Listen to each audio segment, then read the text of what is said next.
Hey YouTube, this is TCA Gaming, and in this video we're going to go over some of those recent auction sales that I had, and then we're also going to look at a few things that I bought, a new card that has been graded, and then we might open some stuff as usual. So for those of you who saw the auctions, I'm going to just kind of set some stuff here in the background that I bought as I'm talking about it. These are some sticker boxes, $60 on the top. Honestly, I paid $30 for them now. Usually when you see these stickers, people pay a whole lot more, but these really aren't that tough to find, and they're still pretty cheap. But I bought a few of these for $30 a piece. But on those auctions, a lot of stuff went really low. Kind of expected, a lot of things having coming back in price. Some of it wasn't even paid for, like the base set box at under $30,000. That one was not paid for. It was canceled out pretty quickly. Some things went pretty high. I thought the Lugia 9.5 was pretty high, but that one also was not paid for. I'm just going to add it back to my personal collection. There were some things that were paid for that I thought were really low, like the corrected Blaine's Charizard only went for a little over $4,000. And then there was also an E3 Pikachu PSA 10 that went for $3,600, and the sealed one went for like $2,600. Kind of crazy to think about that. The sealed one was not paid for. I'm really glad, because I was offered $15K before the auctions actually officially made it in, and I turned it down because I said I'm just going to let stuff go through auction. And a lot of other things, I mean, I lost out pretty big on, but there were some winners. I think the no rarity Alakazam did very well. It actually went higher than the buy now price that I had. It went for $22,000, and there's several items still not paid for, but for the most part everything was down. Like Blastoise, when I first announced the auctions were going up, it was $19,000 in auction, and it only went for $12,000. You know, but this is several weeks later. A lot of stuff has retraced, but a lot of stuff really hasn't. So I mean, I think the stuff that's a whole lot easier to find, you're going to continue to see retrace. But the stuff that is actually genuinely hard to find, you may not actually see that, and that's why you see the Charizard, which is at $276,000 in auction when I'm making this video, which is about today's Monday, so 4 days ago. It should have already ended by now. It's going to be a record price. Who knows if they're actually going to pay, but either way, there has to be at least 2 people in there, so unless they're all just shilling it up. But I bought a collection that had this Devastation, the Power Reserve, these sticker boxes. They had a few of these little gold things. Now, for those of you who don't know, these come out in McDonald's toys. The Pokeball was deemed a suffocation hazard. In fact, there was a child that somehow got one stuck over their mouth. They recalled them, so about half of them were roughly destroyed. I still have a few. I actually have a sealed case. I think this is the one that I got from Z&G. Here we have a Brock's Rhydon, USA Ultimate Sports Authority, or Sports Card Authority. I would not say this is a 9.5. In my opinion, the centering's off. You can see a little bit of damage on the front of a Japanese card, which you shouldn't see, and then I saw a few things on the back side too. But I think I paid roughly $20 for that Rhydon, so it really wasn't that much of a gamble. And then also this right here, this is what I also received. This was the main part of the collection purchase anyways. I'm probably going to open this up. We'll see if we can pull something pretty cool out of it. I'm not too familiar on which one's supposed to be no rarity. I think it's the 401s. Or 104s, 061s. I'm not really sure. Who knows? Maybe we'll pull some no rarity card. That'd be sweet, but I doubt it's going to happen. Next, I'm going to show you guys some stuff that I received in the mail for free. I got this from Item Finder Company. I believe that's what it was. He had several of these Mews with this dot on the belly. You can kind of see it right there. And he sent me one for free. He actually told me that he sold a ton of stuff. Someone offered him $25K for the promos that he had, and I tell you, it was he was paid quite a bit for them. And I was also sent this stuff in the mail from none other than, you guys know him, Gino the Man. He sent me a Pokemon League Registeel, a First Place League Solrock. Look at that miscut. He knows I like miscuts. That one shows 2 cards right there. We have a wonky First Edition Gray Stamp Erica's Maids. You can see it right there. Like, usually it's uniform, but this one is definitely not uniform.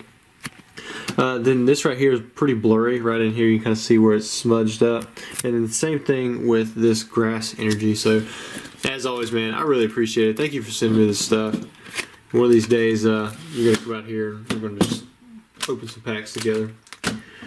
Next up, I was able to get this graded through CGC. Well, it wasn't me. It was actually Charlie. He figured, he got in contact with them. They said they'd take care of it. But this is actually a Portal Kingdoms, or Three Kingdoms. Is that what it is? Yeah, Portal Three Kingdoms, which is a pretty tough set on the Magic side. On this side, and you see it's got square cuts, but really the big deal is that it actually has like some kind of face print of a lightning energy. I mean, you can see the lightning energy there, up here.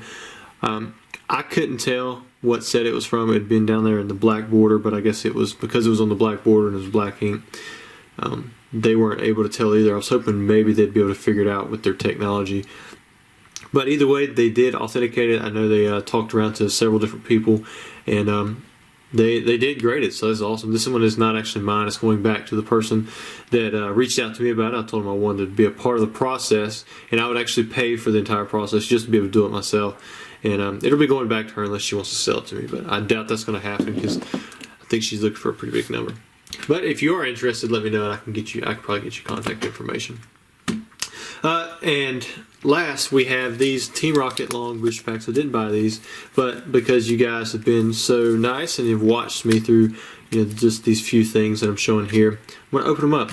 And I believe today is Friday when this video is airing, so happy Thanksgiving to all of you. I hope that Black Friday is not either getting you down or getting you busy, but I hope you are enjoying the holidays with your family. I know a lot of people are on lockdown and you can't really do anything about that. We're lucky around here. We don't really have any restrictions. In fact, I'm playing basketball on Sundays, full court, 5-on-5 plus some extras. And I've heard that some loot boxes telling me how some states have shut down and cities have went on to lockdown, which is that's just, that's rough. So I'm not really sure. I don't want to reveal the holo right off the bat, but you know what? We'll just go for it. Okay, so I got it. Should be back. I assume it's going to be the first card. If I can get this thing off.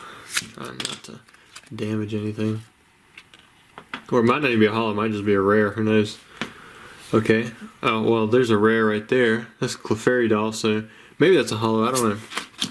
We got Pokeflute, we got Rattata. These have rarity symbols, so we didn't get that. We got Magmar, Machoke. The centering is off a little bit, so I doubt these would really need to go to PSA. Got Charmeleon. Let me point this thing down a little bit. Pokemon Center. Let's just run through them. Tangela, Voltorb. Centering a little. I thought they were. You got the starters right there. You got Bulbasaur, Charmander, Caterpie. There's a nice Pikachu, Coughing, Squirtle. Cool, you get all three starters plus the Pikachu, so that's really nice. I see what SM Pratt is talking about, but they're bringing a lot of value in these, and then you have all those energies. So I guess if there's a holo, I don't know if they're supposed to be guaranteed one or not, it'll be this card right here. Oh, it is cool. We got a Magneton, and it looks like the centering is a little better on this. Is that a chip? I hope it's no, it's just a little piece of junk on it. Shipped it up just a little bit, but I don't see any mega swirls going on there. So I think that's pretty cool. I mean, I think I paid $500 for this. I doubt I'll make my money back off of it unless maybe this will pull a 10 out somehow, and that'd probably about break even. No, I don't think it is. You can see right there, it's got a little indent right at the top. It's kind of hard to see. Yeah, right there. But it's still very cool to just get a little feel for those starter decks. I remember when you could get those things for like $5 a piece and nobody wanted them. Back in the day. I'm glad we're still not there though, because if we were, then I would not be doing this full time, nor would I've probably been doing it full time for a long time now. So my collection, because these cards are worth money, my collection has grown because of that. It's 1, 2, 3, 4. I think it's the fourth one off the back.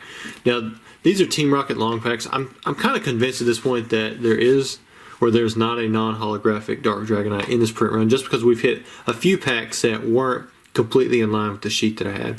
But I do still want to continue opening up the packs. I had a lot of fun with them.